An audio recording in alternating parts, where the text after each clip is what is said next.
Un bravo governatore come De Luca dovrebbe essere quello che chiede l'autonomia, non quello che la ostacola. Così il governatore Luca Zaia a Roma, al termine di una lunga mattinata, stoppa il suo collega campano Vincenzo De Luca, che si è fatto portavoce di quello che lui stesso ha definito un risorgimento del Sud. Alla vigilia del Consiglio dei Ministri, che vedrà all'ordine del giorno proprio la bozza dell'intesa, l'autonomia sembra spaventare sempre più, scatenando una dura reazione delle regioni meridionali contro il Nord.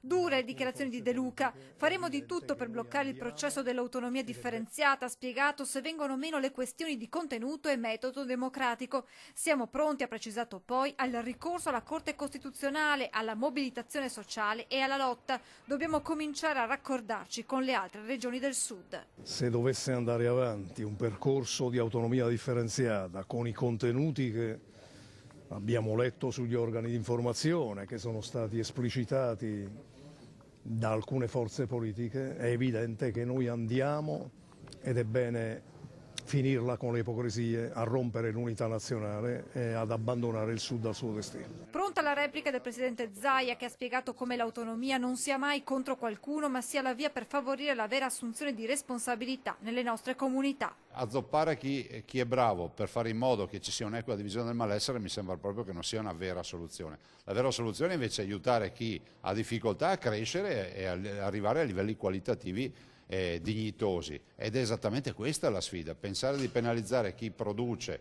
perché qualcun altro non ce la fa, direi proprio di no, ma nessuno vuole abbandonare alcuno in giro per l'Italia. Ma non c'è solo la regione Campania. Il Consiglio Comunale di Napoli terrà infatti una seduta straordinaria venerdì 15 febbraio alle 16 per affrontare la questione dell'autonomia, mentre domani, come annunciato nei giorni scorsi in piazza Montecitorio, il sindaco De Magistris ed esponenti della giunta organizzeranno una conferenza stampa per dire no all'intesa.